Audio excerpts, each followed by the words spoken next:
Paulo, servo de Jesus Cristo, chamado para apóstolo, separado para o evangelho de Deus, o qual antes prometeu pelos seus profetas nas santas escrituras, acerca de seu filho, que nasceu da descendência de Davi segundo a carne, declarado filho de Deus em poder, segundo o Espírito de santificação, pela ressurreição dentre os mortos, Jesus Cristo nosso Senhor, pelo qual recebemos a graça e o apostolado, para a obediência da fé entre todas as gentes, pelo seu nome, entre as quais sois também vós chamados para serdes de Jesus Cristo.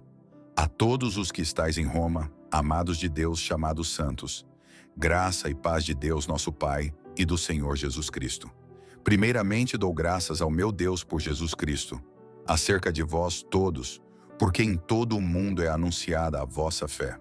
Porque Deus, a quem sirvo em meu espírito, no evangelho de seu Filho, me é testemunha de como incessantemente faço menção de vós, pedindo sempre em minhas orações que, em algum tempo, pela vontade de Deus, se me ofereça boa ocasião de ir ter convosco.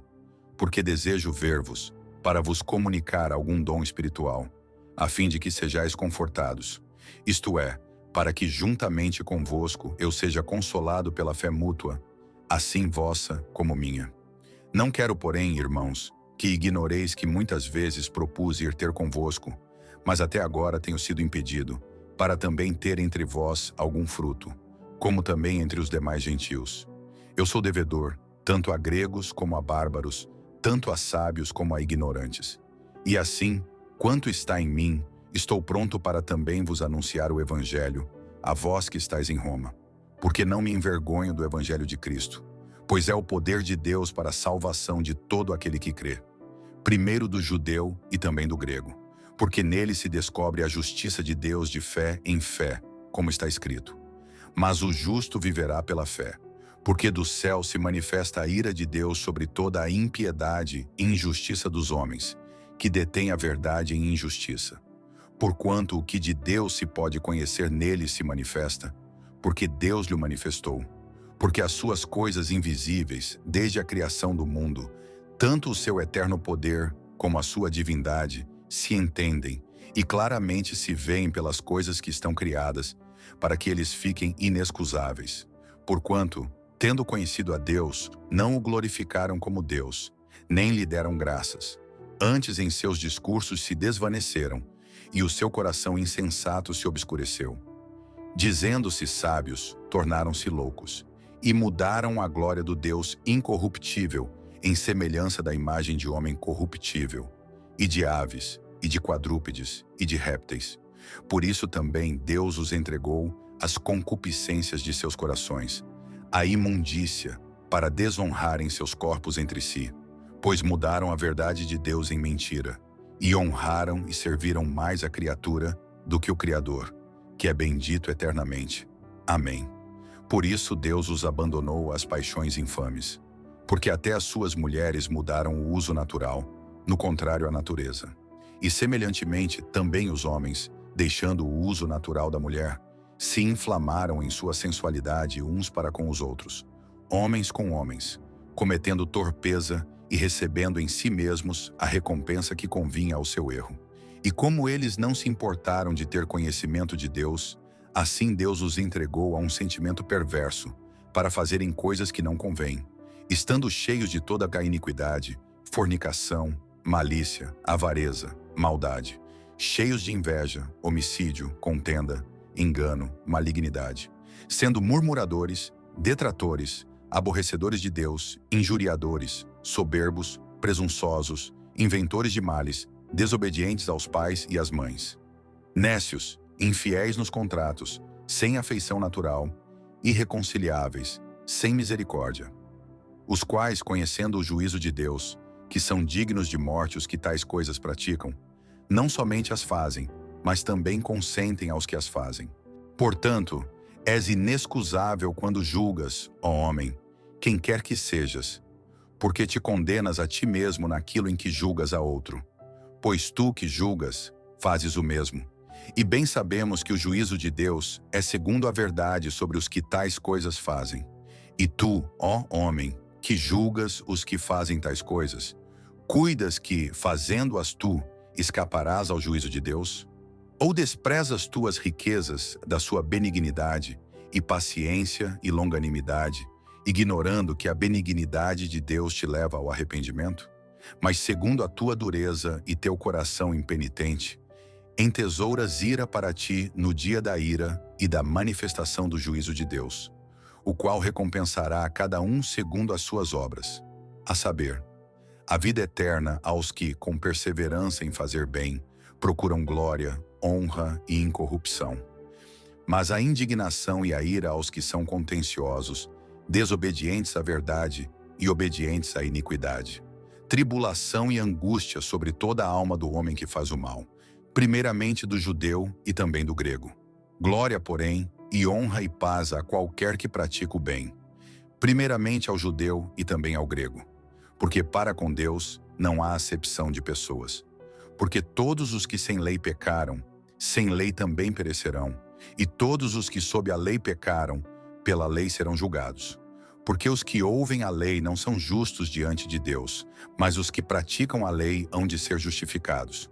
Porque quando os gentios que não têm lei fazem naturalmente as coisas que são da lei, não tendo eles lei, para si mesmos são lei, os quais mostram a obra da lei escrita em seus corações, testificando juntamente a sua consciência e os seus pensamentos, quer acusando-os, quer defendendo-os.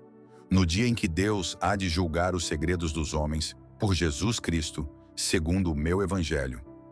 Eis que tu que tens por sobrenome judeu, e repousas na lei, e te glorias em Deus, e sabes a sua vontade e aprovas as coisas excelentes, sendo instruído por lei.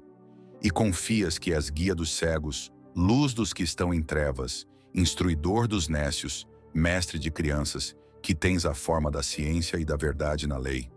Tu, pois, que ensinas a outro, não te ensinas a ti mesmo? Tu que pregas que não se deve furtar, furtas. Tu que dizes que não se deve adulterar, adulteras. Tu que abominas os ídolos, cometes sacrilégio. Tu que te glorias na lei, desonras a Deus pela transgressão da lei? Porque, como está escrito, o nome de Deus é blasfemado entre os gentios por causa de vós. Porque a circuncisão é, na verdade, proveitosa, se tu guardares a lei. Mas, se tu és transgressor da lei, a tua circuncisão se torna em incircuncisão. Se, pois, a incircuncisão guardar os preceitos da lei, porventura a incircuncisão não será reputada como circuncisão. E a incircuncisão, que por natureza o é, se cumpre a lei, não te julgará porventura a ti, que pela letra e circuncisão és transgressor da lei? Porque não é judeu o que o é exteriormente, nem é circuncisão a que o é exteriormente na carne. Mas é judeu o que o é no interior, e circuncisão a que é do coração, no espírito, não na letra, cujo louvor não provém dos homens, mas de Deus. Qual é logo a vantagem do judeu? Ou qual a utilidade da circuncisão? Muita em toda a maneira, porque, primeiramente, as palavras de Deus lhe foram confiadas. Pois que, se alguns foram incrédulos, a sua incredulidade aniquilará a fidelidade de Deus? De maneira nenhuma. Sempre seja Deus verdadeiro e todo homem mentiroso. Como está escrito, para que sejas justificado em tuas palavras e venças quando fores julgado. E, se a nossa injustiça for causa da justiça de Deus, que diremos? Porventura será Deus injusto, trazendo ira sobre nós? Falo como homem. De maneira nenhuma. De outro modo, como julgará Deus o mundo?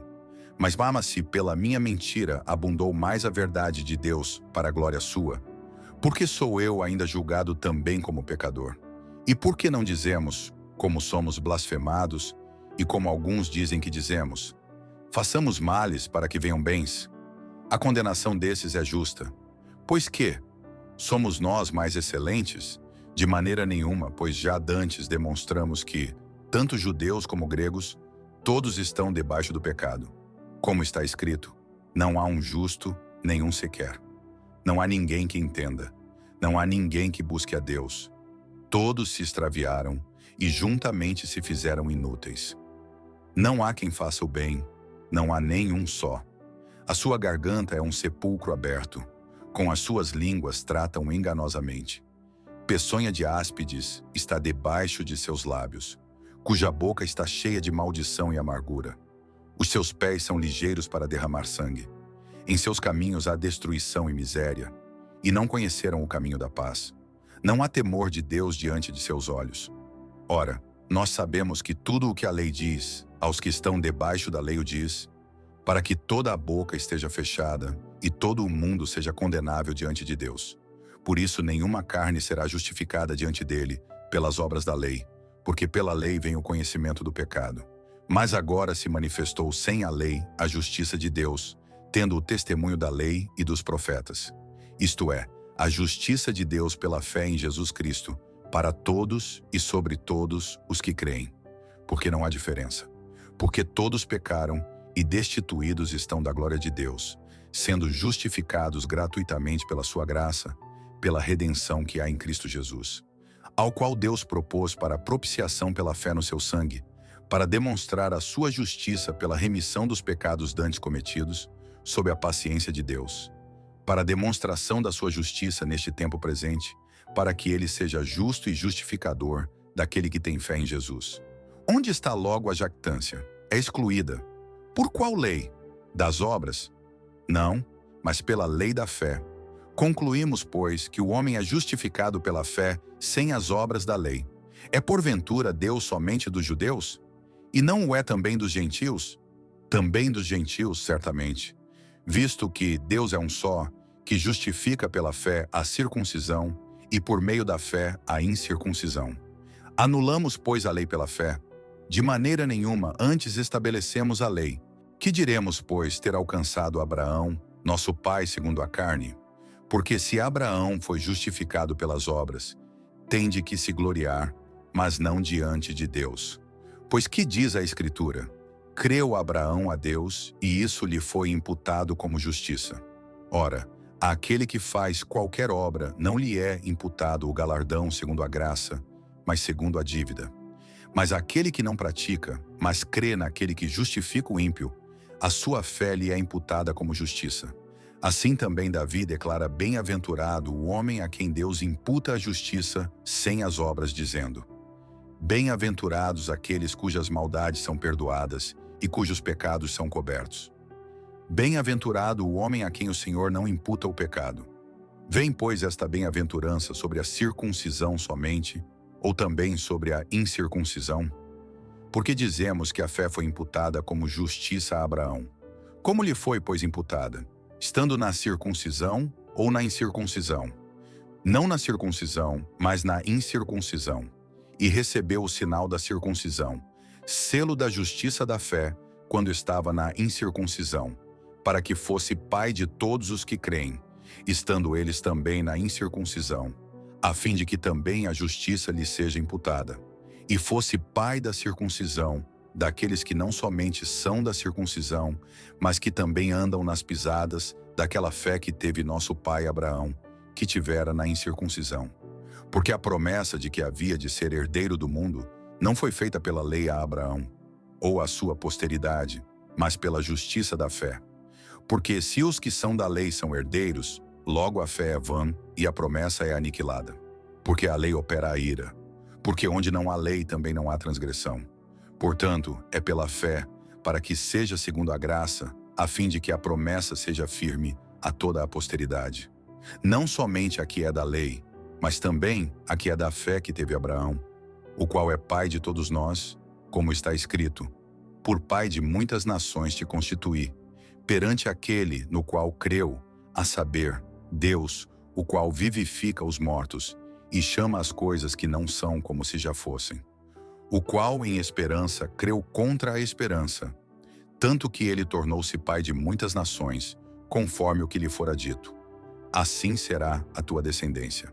E não enfraquecendo na fé, não atentou para o seu próprio corpo já amortecido, pois era já de quase 100 anos, nem tampouco para o amortecimento do ventre de Sara. E não duvidou da promessa de Deus por incredulidade, mas foi fortificado na fé, dando glória a Deus, e estando certíssimo de que o que ele tinha prometido também era poderoso para o fazer. Assim isso lhe foi também imputado como justiça. Ora, não só por causa dele está escrito, que lhe fosse tomado em conta, mas também por nós, a quem será tomado em conta, os que cremos naquele que dentre os mortos ressuscitou a Jesus nosso Senhor, o qual por nossos pecados foi entregue e ressuscitou para nossa justificação. Tendo sido, pois, justificados pela fé, temos paz com Deus por nosso Senhor Jesus Cristo, pelo qual também temos entrada pela fé a esta graça, na qual estamos firmes, e nos gloriamos na esperança da glória de Deus. E não somente isto, mas também nos gloriamos nas tribulações, sabendo que a tribulação produz a paciência, e a paciência a experiência, e a experiência a esperança. E a esperança não traz confusão, porquanto o amor de Deus está derramado em nossos corações pelo Espírito Santo que nos foi dado. Porque Cristo, estando nós ainda fracos, morreu a seu tempo pelos ímpios, porque apenas alguém morrerá por um justo, pois poderá ser que pelo bom alguém ouse morrer. Mas Deus prova o seu amor para conosco, em que Cristo morreu por nós, sendo nós ainda pecadores. Logo muito mais agora, tendo sido justificados pelo seu sangue, seremos por ele salvos da ira. Porque se nós, sendo inimigos, fomos reconciliados com Deus pela morte de seu Filho, muito mais, tendo sido já reconciliados, seremos salvos pela sua vida. E não somente isto, mas também nos gloriamos em Deus por nosso Senhor Jesus Cristo, pelo qual agora alcançamos a reconciliação. Portanto, como por um homem entrou o pecado no mundo, e pelo pecado a morte, assim também a morte passou a todos os homens, por isso que todos pecaram. Porque até a lei estava o pecado no mundo, mas o pecado não é imputado, não havendo lei.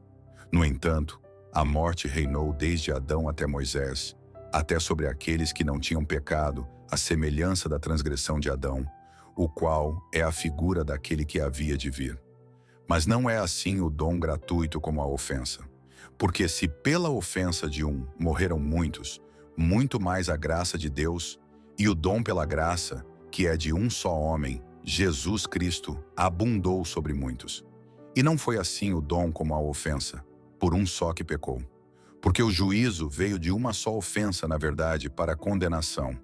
Mas o dom gratuito veio de muitas ofensas para a justificação. Porque se pela ofensa de um só a morte reinou por esse, muito mais os que recebem a abundância da graça e do dom da justiça reinarão em vida por um só, Jesus Cristo.